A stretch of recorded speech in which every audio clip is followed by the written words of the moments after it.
Yeah, I remember like I searched all your YouTube videos. I think I was like in that stage where I was in analysis paralysis where Mm. I was just like scrolling through all these SMMA owners and then seeing how they got to where they are because I thought that by if you literally watched all their videos, you took notes on everything and you knew everything about the business first, then that was better than jumping right in, which is what a lot of people told me to do. And I'm realizing they were right, but like at the time I didn't listen to them, right? But I thought it was really cool when I went through your videos, and this is like the one thing I think that was really beneficial is that I saw how people's stories of where how they got to the place they were, how they discovered SMMA. It was really cool to see how you had gone from cooking and then you had literally translated that to a point where now you're making over six figures a freaking year with SMMA, and that's really cool to me. So do you want to get into that story? Yeah, man, for sure. So yeah, I did cooking for quite a while, up until about age 17. And then I pretty much left that whole cooking world. I was doing it from 13 to 17, full time, like really dedicated. And then I was on YouTube, like a lot of people, and they, come across Gary Vee and Ty Lopez. And, Yeah. obviously Ty Lopez at that time, I believe it was 2017, 2018, he was really pushing his marketing agency program. I can't remember exactly what it was called. But the thing that really intrigued me about marketing was the skill factor, right? So, yes, building a business and traveling the world, I think that is appealing to everyone, right? However, for me, it was also the fact that I didn't go to university. I'm someone that doesn't believe in traditional education. And I was like, well, here I am. I could learn a high income skill, right? And whether I do this in 5 years or not, I can build any business I want because I understand sales, marketing, copywriting, and all that, right? Like you always need sales, and you're always going to need to know marketing to get customers in your business. So that's kind of what really attracted me to the whole SMMA space. Yeah, yeah. No, honestly, I think a lot of a lot of people they don't really know what SMMA is right now, Mm. and I think a lot of people like when they're searching, oh yeah, how can I make money online? The first things they see are e-commerce, drop shipping, and crypto, Yep. right? But the thing is 100%. that like that's I've seen all these owners, right? They do maybe like 2 years in e-commerce, and they're like, oh my god, I hate this so much, and then they Yep. finally find SMMA, which is like really crazy to me. But I think the big names, Ty Lopez, Iman Gaji, I think those guys are really what like sprung this up. And as good Yep. as that is, I still think it's like kind of bad in a way because now, for example, I don't know if you've heard of this formula before, but it's like if you send out 2,000 emails, that's the conversion to get one client. And then before maybe Ty Lopez, before Iman Gaji, the number was like 100. And then a lot of Yeah. people still think that works today. And then now all these people who are trying SMMA for the first time are like, no, this shit's a scam. It's not working at Yep. all. And it's the same story over and over again. The Yeah. more work, the more outreach you send, the more responses, the more meetings you're going to set, the more clients you're going to get, right? It's it's It's a it's numbers simple. game. Yeah, exactly. Yeah, it's a numbers game, right? That's sales. But I mean, people are out here thinking they can send 10, 20, 30 pieces of outreach a day and then they put their feet up and call it a day. And then they wonder why they're not getting clients. It's like, dude, you need to be doing 3, 4, 5 times the amount of outreach you are every single day. That's how you get clients. I think a lot of people have this impression that they just see all these TikToks, they see all these reels of all these Yeah, people living these very lavish lifestyles. yeah, They have like five supercars. They're in Dubai. They're in those tall yeah, buildings, and then they're listening to all these videos saying like, "Oh yeah, yeah." Like this e-commerce guy's like, "Oh yeah, I told my student he's 15 years old. You got to drop out of high school. You got to focus on e-commerce all the way, right?" And then yeah. and I'm like, it just all of that content, and you just keep consuming it. I feel like it psychologically tricks your mind into believing a lot of it. So you Yeah, get to a 100%. point, yeah, yeah, honestly, like you get to a point where you're like, oh yeah, this is a get rich quick, easy thing, and then like I can really make a lot of money fast, and then you don't sign a client for your first 4 months, and you're like, oh my god, yeah, like no, I don't want to do this, and then 100%, dude. yeah, Like it's not easy. It's simple. It's yeah, not easy, but it is it's simple, right? I think tedious. a I lot of hate that. people, Yeah, yeah, I think a lot of people overcomplicate the process, but they don't realize how much work is actually involved, yeah, right? They see all this lavish lifestyle stuff, and they see Iman Gaji like traveling the world and making millions of dollars. But he's spent 5-6 years in the fucking trenches. Sorry for in the trenches. No, I don't right? care. Like, you can curse him. Yeah. In the trenches, yeah, doing the outreach, doing the work before he ever seen any success. Really? Right? Like Iman? I don't know. Like a lot of people, I don't know too much about like his story, but a lot of people, they put in 2, 3, 4, 5 years of work, and then they get to that place. And it's like, but people only see where they are now, and they don't see the behind the scenes. They don't see all the work that got them where they are. Yeah, Iman has this. It was like in one of his podcasts, I think he guest spoke on. He said that it's not about. He doesn't look at age. He thinks that age is not a factor here. Like, you should not even be looking at it. He thinks it's about when you start and how many years you've been doing it. So he said, you know, at 14 years old, right? Like, you've probably seen that he started meditating in the bathroom, like during lunch, right? He was reading self-development books every single week. He was working out like 6 days a week or something like that, and then just building those fundamentals. He got to a point where he starts his SMMA around, I think by the time he's about to turn 17 years old, and by 18 is a millionaire, right? So the thing is that I think that if you do not have the fundamentals down, that is so crucial. That is so key, because a lot of people, if they want to succeed in the space, I feel like they have to have their brain wired in a certain way, where it's like, for example, I guess an example I could bring up is if you're in the gym and then maybe you're working out alone versus you're working out with like 4 people, right? If you're working out with 4 people and you're pushing a lot of weight and you're in your last 2 reps, a lot of people, if they're working out alone, they'll give up, right? But if you have 4 people just yelling at you to get the weight up, then you usually do it. But the thing is that if you don't have the fundamentals, it's like you don't have that those 4 people on the side of your ear. But if you do have the fundamentals, it's like you're self-driven, you're self-motivated, and you know that your mind is going to give out before your body. So you're going to push that limit no matter what. And I think that's the great thing about all these people who do this. Totally. 100%. Couldn't agree more. And do you want to get into more of your story of how you're going to $200,000 a year off SMMA, which is incredible? Yeah, man. So, you know, essentially I started in 2018, 2019. I think it was the back end of like 2018. I was working a sales job. You know, that's obviously when I seen Tai Lopez and all that kind of stuff. And I was like, I'm going to dive into this because, you know, I think fundamentally SMMA is the best thing ever, right? And it's never going to die. It's never going to get too saturated, because there are millions of businesses out there that need help, right? They don't know how to get customers. They don't know how to get leads. They don't know how to increase the revenue, which means if you learn the skill, you can come in and help them with that, right? And that's an incredibly powerful skill. You'll never be broke ever again. So, you know, that's where things started for me. And then, you know, I started doing my outreach, 100 pieces of outreach a day. That's like minimum that I recommend, 700 per week. No questions about it. Like, you have to hit 700 a week. That's just my opinion, though, obviously. You know, I was doing my outreach, and then it took me 8 months to land my first client. And then, you know, I think a few other people have said this before, but once you land your first client, it just skyrockets from there. And that's sort of what happened to me. I landed, I think, 3 clients over the next 3 weeks as well. So it was pretty quick. And, you know, I scaled it to about that $10,000 to $13,000 a month from that point.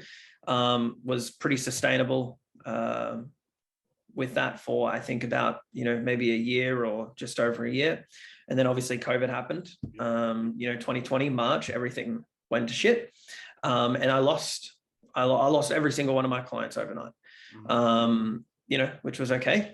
But I kind of went back to the drawing board, right? Because, you know, it was like I was pitching, you know, Facebook ads, and, you know, that's what we were doing for real estate agents, right? But I didn't have like a real offer. You know, I was just doing ads, and that was kind of it.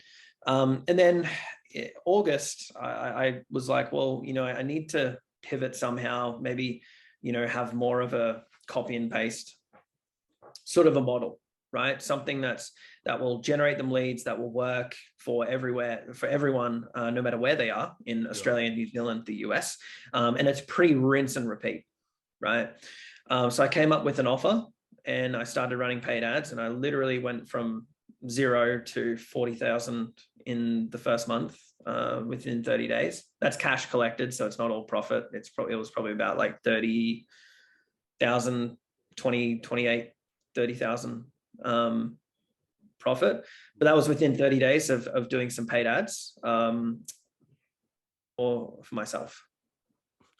Yeah, I think that is really incredible. I know you do lead gen as a niche. Do you think that you've Yeah. seen so much success because it's more of an untapped niche in comparison to something like Facebook ads for e-com businesses? Yeah. So I think the sexy thing now is e-com, right? Everyone's Yeah. saying to get into e-com, it's the best thing ever, right? Like, you know, you can make a lot of money, and sure, that's possible, right? That's awesome. But the one thing that when you're starting out, what people don't realize is it's a lot more difficult. So, you know, you may have someone that wants to work with you, but you need to vet that client, right? With ecom, you need to make sure their website's good. They've got a great product, right? Their back-end systems, their fulfillment's solid. They've got the foundation set up, right? They're an actual business. Rather than, you know, say maybe a drop shipper or someone that's new to business. They don't have all these things in line. They just think they can hire a marketer and, you know, the marketer will sell their products and they don't have to worry about anything, right? Yeah. That's not the case. So I think e-commerce is a lot more difficult in the sense that you've got to vet your clients very well. And obviously to get results, you have to be very good at what you do. It can be a little bit more complex compared to lead gen. Yeah, no, that's honestly why I think that all those videos on YouTube, they're like, oh yeah, can you start SMMA with zero money, like with $0, right? I think that if you're entering the ecom niche, like just ecom in general, to enter ecom, like you have to dump so much pre-seed funding for that. Like I had a Yeah, friend who dumped like $30,000 to start his, right?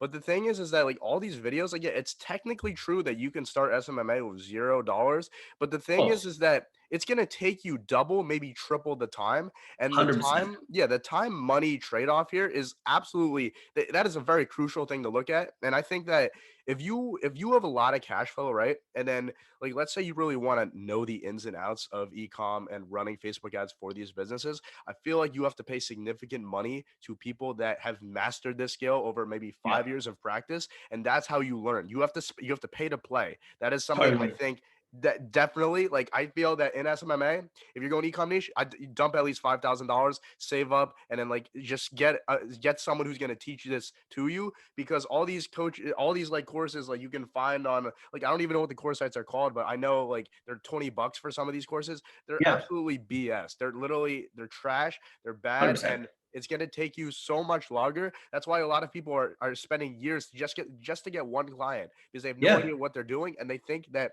yes, they can start with $0, but they're not going to get that far right away. totally. Totally, 100%. And I kind of was that naive when I started, right? Even with lead gen, you know, lead gen's very simple, but even I thought, you know, I didn't need to invest money to start. I can do it all on my own. You know, it's kind of like an ego thing as well, right? Like, I don't need any help. I'll figure this out. But, you know, looking back, I wish, you know, I spent some money, and because I had some money, right? It wasn't Yeah. like I didn't have money. I'd saved, I was working jobs. I had some money that I could have invested $3, $4, $5,000, right? No problem. But I didn't because I was scared. And I also thought, well, you know, I can do this all on my own, right? It doesn't matter how long it takes me. But totally the wrong mindset. You know, that's the one thing that I look back on and think I 100% should have just dumped the money and put it into someone and been like, hey, look, show me exactly what to do, how to do it, you know, so I can learn quickly. And honestly, what you just said, I think that's the number one sales tactic that you can use on a call. Because like when you're saying, "Oh yeah, like I wish I dumped $3,000 to $5,000." A lot of these clients that I've seen, right? When you bring up that price tag to them, they're like, they start to object a little, because they're like, "That's a lot of freaking money, right?" I But was that then person. yeah, exactly. But the thing is that what they fail to realize, and this is like something I see a lot of agency owners bring up, is that even though you're investing $3,000 to $5,000, like if you can't do that, then how do you expect me to spend $100,000 for you on ad spend? Like Dude, how do you a expect me to do that? hundred percent. Exactly. 100%. And I mean, it's like also, you know, you go to university, you're spending tens of thousands, if not hundreds of thousands of dollars on a degree. And if you want to learn marketing, sales, and all that, right? to invest $3, $4, $5,000 to better yourself, and like that, it's going to be with you for the rest of your life. I mean, it's a no-brainer. Like that's obviously me looking back, right? And that was the big thing for me. Like it was all up here, right? Like it was a mindset thing. I think it's really about like the stigma against it, because I know a lot of parents, like especially like me, like I'm Asian, right? So I grew up in an Asian Yeah. household. Like it's a very traditional route, right? You go to you Yeah. gotta go get good grades, you go to college, right? And you get into something. It's Yep. for me in this family, right? It's three career paths. You can either become a doctor, a lawyer, or an investment banker, right? Those are the Yep. three career paths. And after that, what do? You get married, you have kids, repeat the process, right? That's the 100%. Yep. Asian That's it. mentality right there, right? But the thing is that I feel like a lot of kids, right? A lot of like if I'm 17, right? Yep. So at this point right now, like if if you have like $10,000 in your bank account at 17 years old, you're top 1% of your age group, right? Yep. So the thing is that if you really want to get into SMMA, you want to do something like this, you're spending like 50% of your money off the bat just trying to do something like this. And I feel like a lot of 17-year-olds, they won't have that commitment. They won't have that persistency to actually do something like this and be successful with it. Yeah. So they're like, you know what? I'm gonna go to college. Let me do this first, and then after. But the thing, and they're like, yeah, maybe I'll do this when I'm older, when I'm more experienced, right? But the problem is that when you're 22, 23 years old, and you get into like very serious relationships, right? And you get older, like I was having the discussion with my friend's dad the other day, and he was basically saying that if he had started SMMA right now, he's putting everyone at risk. He has so many responsibilities, putting the Yeah. mortgage at risk, he's putting his family at risk, he's putting his kids at Yeah. risk. But the thing is that if you're my age right now, if you're in your your late teens, your early 20s, your mid 20s, right? You're at a point where right now where you have no responsibility at all except for yourself, and this is the only time where you should do things like this, because after that, like there's so much you're risking, and that's why you see, I think that's why you see a lot of these owners are literally in that age group, that age demographic. Yeah. They're young, right? They're young. Yeah, they're And all young. that's exactly why, because, even for myself, right? Even when I was getting into cooking when I was 13, my parents were like, why would you want to do that? You're going to be in the kitchen 18 hours a day. You're going to have no relationships. You're going to have no friends. You're going to have no social life. Your mental health is going to go to shit. You're probably going to start drinking, right? And you're going to get paid a minimum, like less than minimum wage for what? For cooking. And I was like, well, I love it. Right? It's what I want to do. And they didn't understand that, right? They were totally against it. And then even transitioning to starting a business for myself, self-employment, right? It's like, why are you doing that? Right? Don't you want security? Don't you want a pension? Don't you want a salary? Don't you want paid holidays? Don't you want this? Don't you want that? Right? Do you not want the security of the 9 to 5 norm? And that was never me, right? Like I'm that person. Like I kind of, if I want to do something, I'll do it. So, I think when you're young, you need to just do it, right? If you've got 10 grand saved up when you're 17, 18, invest it. Obviously, you've got to invest it wisely, because there's a lot of people out there that'll just take the money and then you'll get nothing for it and it'll be a waste, and then you'll think it's a scam, right? But so you've got to be very careful with who you give the money to. But I would 100% say, if you want to start a business, if you have a little, even a tiny part of you wants to start social media marketing or any business in general, right? Do it. Do it now, because when you get older, you've got responsibilities. Like, even my parents complain sometimes about, money and that. And my mum even says, oh, she wishes she could start a business, but she can't, right? She's got so much other stuff on that it's like, she's at the age that it's like, not really a possibility. The way I see it is that it's either you give up like all the things that are going to remain there, like all the girls are going to stay there, all the parties are going to stay there, right? That's just going to keep going on, right? It's either you sacrifice all of that or you sacrifice your goals. It's either 100%. one or two things, And because yeah, 100%. And I've always been of the mentality, like, if I want to be successful, you have to sacrifice. Some people probably don't believe that and they can have a balance. I've never been able to balance it. That's on me, right? So I'm not someone for balance. I've given up everything to follow what I want. Like, I don't have a social life. I don't have friends. I don't go out partying. I've never gone to parties. I've never gone to clubs. I'm 24. I haven't done that stuff. And, of course, sometimes you think, oh yeah, that sucks, and maybe I've missed out on a few things. Okay. But I would much rather miss out on that than, not go after my my goals and, you know, my dreams and what I want to do. Right. That's just how I see it. Yeah, I mean, I think that's the big difference. Like you right now, you're 24 years old. Yeah. If you're making $200,000, like you gotta be in the top 1% of your age group right now. Yeah. Yeah.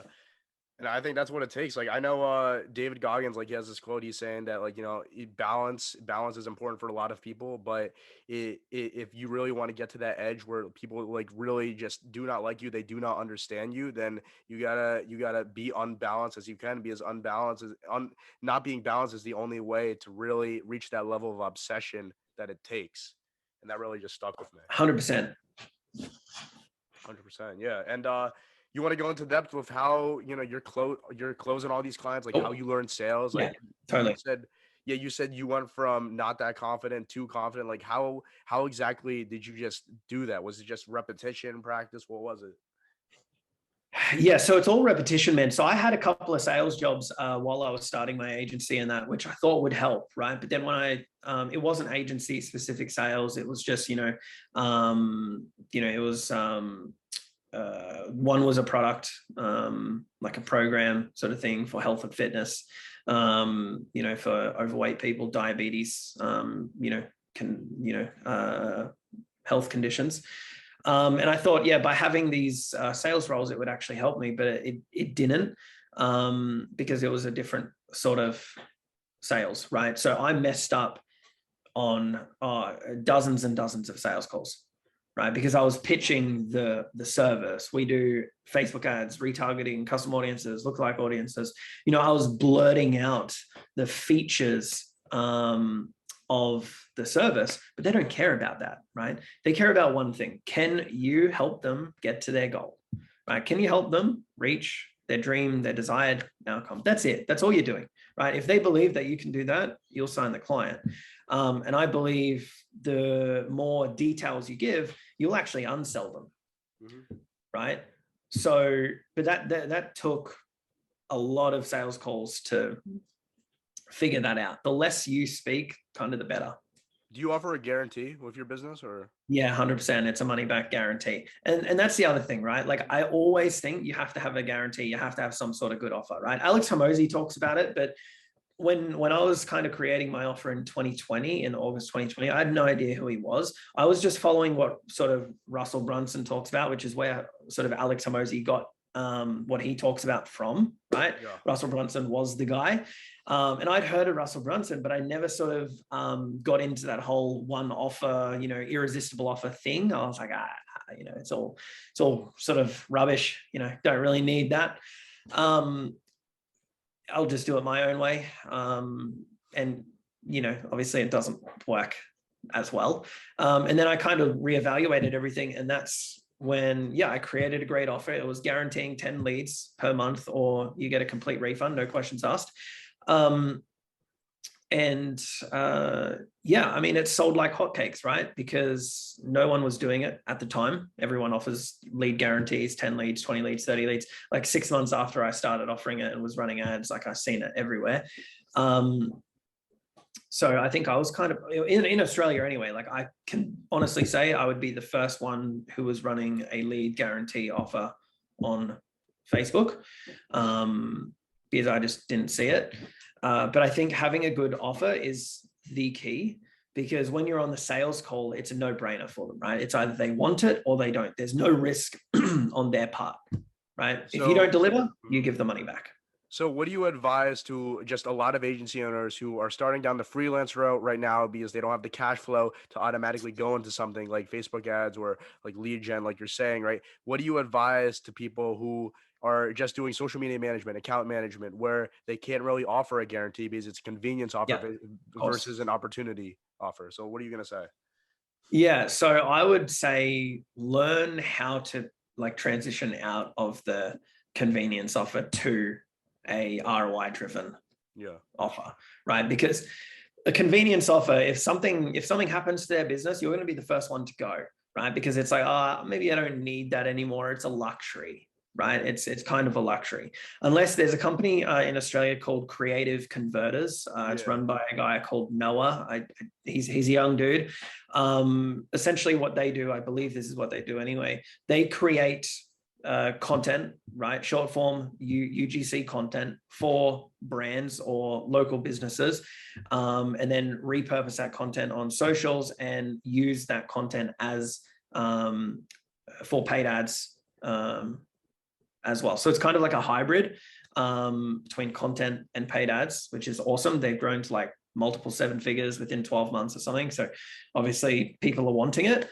That's sort of what I'm seeing now a lot as well, like with obviously TikTok, YouTube Shorts. I believe YouTube's going to have another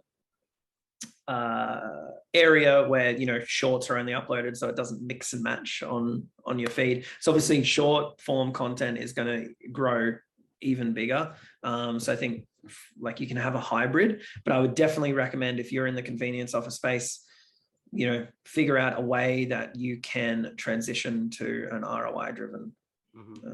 So how do you suggest that these people learn ROI driven skills? Like how do we learn opportunity? Like how do we learn how to run Facebook ads fast and how to like literally quadruple their ROI? Like how are we supposed to do that? How do we go about that? So obviously there's a bunch of YouTube videos, right? That's where everyone should start. However, you will suffer analysis paralysis, like, you know, what we were talking about before. At some point, you just got to jump in. The alternative, and this is actually what I did, was I went to the 10X Growth Con in 2018. I met someone who did Facebook ads and lead gen there. The next year, I flew to the US and I stayed with him for 3 weeks, and that's how I learned. So whether you do something like that or you pay someone for one-on-one coaching to actually show you, because here's the problem, right? YouTube is like, you could see a 6-month-old video, but that's already outdated, right? There's new updates, everything's changing all the time, right? So that's outdated. And then if you go to buy one of these big programs or big courses, you're going to probably suffer the same thing, unless, you know, you obviously, you've got to do your due diligence with who you decide to purchase from, right? Or you do the one-on-one aspect, and, you know, you can get shown exactly what to do for that specific niche or industry you want to go after. The beauty about lead gen, though, is once you understand it for one niche, you can pretty much do it for everyone. That's incredible. That's incredible. Honestly, yeah, I think that honestly, I think that it's, despite the amount of like risk there is when you're starting this and the amount of uncertainty there is, I feel that just with SMMA, like there's so many things, like it's basically it's like the start of a stairwell, and it's leading you to just really much greater things, because I know so many SMMA agency owners that have done SMMA, they learn the business, right? Then they go into consulting, they make a ton of money there. They hire a CMO and they basically leave their whole agency on autopilot while they're just focusing on consulting. Then they just build their personal brand up like you have with your YouTube, and you're just generating so many inbound leads. So you get to a point where maybe 5-6 years from now, you're doing 30 minutes of work a day, just checking in on your team while everything's automated. And 100%, man. And that also leads to other opportunities. So I was always the big believer of like, be unknown. Right. Like I was very scared to show my face. Even on Instagram and Facebook, you will not see me post. Like I do not post. I don't post anything. Like my Facebook, I haven't posted anything for like 2 years on Facebook. Right. I got no cover photo. I've got like no profile photo, like nothing. Right. YouTube's like the one platform that I post on, because and this is something that I would recommend everyone to do, is just put your face out there. I don't care how uncomfortable you are. It will be the best thing that you've ever done, and it will open so many doors, right? Because here's the thing. You look at like all these big, I guess, influencers and business people on social media. They doors open for them just because they've got a big following, they've got a platform, right? Whereas, you know, you could be unknown and you don't have the same opportunities. Like I always thought, like if you look at Steven Schwartzman, if you look at like you know, Ray Dalio before he bought out his book Principles and he built a personal brand. Like if you look at these big billionaire figures, right? Even this guy that I spoke to, Eric Sellen in Sweden, like their biggest real estate developer and owner, right? They're not on social media. No one knows about them, right? But they're the most successful people in the world. So I thought, well, okay, great. You've got to be unknown, right? But whether you like it or not, in this day and age, we're living with social media, right? So you need to leverage that. I was always against it. It took me years to conform, I guess, to it. And I think that's one thing that I would say is, starting a personal brand now will be the best thing you have ever done. Yeah. I 100% agree with that. Especially like, I think that's the only way you're going to be able to grow nowadays. 100%. I totally agree with that. Like, my YouTube channel is still small. I started like 6 months ago, but it's been the best decision I've, ever made. Wish I did it sooner. So I definitely think you need a personal brand. You need to put out content. You need to put your face out there. Whether you like it or not is completely irrelevant. So do you advise that people start a personal brand right away, even like when they're in the beginning stages of growing their agency? Or do you think they should get to a place, maybe they're 6 months, 10 months in, and then they've reached $10,000 with their business, and now they have so much information within them that they can now provide value? When do you think you should start? Yeah, so that was something that I kind of contemplated, right? Because years ago, I was like, oh yeah, maybe starting a YouTube channel would be good. But then I thought, well, I'm not making a lot of money. So like, who's going to listen to me? Why do I deserve this? Like, no, like I don't deserve to have people listening or watching me, right? But I think there's two ways you can go about it. One, you can document the process, right? And be totally transparent. Hey, this is what I'm starting. This is what I'm doing. Come along for the journey, right? Then as you grow, obviously your content can evolve and change. And that's sort of what I would say to do now. Like E-Man, right? E-Man's been documenting. If you go back to his YouTube channel, He was like a bodybuilder. Yeah, he's been documenting from the very beginning, and I was totally afraid to do that. But I think that's like, looking back now, I wish I had. You're obviously more authentic. People will join because the reality is this: a lot of people now don't relate to E-Man because he's the godly figure. He's at the pinnacle of marketing. He's like the god, right? Even if he's not relatable, like, does that really even matter in his case, because he's gaining subscribers so fast, like all the time? And yeah, I guess that's true. But a lot of people just starting out want to relate to someone. Yeah. Right. They want to relate to someone. So yeah, I think the other thing too is overcomplicating it. So when I spoke to, so I reached out to a couple of billionaires when I was starting out, and one got back to me, and I spoke to him for about half an hour. It was like 1 a.m. my time. I was going to bed, and he called me. I was like, oh wow, okay. And we spoke for about half an hour, and one thing that I learned from like these very successful people, it's very hard to be like, okay, well, starting out now, like, how would you sort of navigate the industry? How would you do this and that? Because they started 20, 30 years ago, right? It's completely different, right? When they started, it was much easier to get loans. It was much easier to do a few things, right? So they have no concept of, oh, well, if I was to start now, how would I do it? They don't know, right? Because they've been at the top for so long. But going off to that's a bit off topic, but one thing he said to me which stuck is keeping things simple. Right? Like, he's in real estate, and the reason he did it was because he lost everything 3 times, went bankrupt with the stock market and trying to day trade and trying to do all these fancy things, but then he kept it simple. He did real estate, and I think that relates to marketing as well. Whatever you do with sales, your marketing process, how you get results, keep it simple, right? Clients don't care how fancy you get. Clients don't care if you spend 12 hours a day in the ad account. They care about one thing, which is getting results. Whether that takes you half an hour or 12 hours, they don't care. It's not cool to sit there for 12 hours, twiddling with a button color or something like that.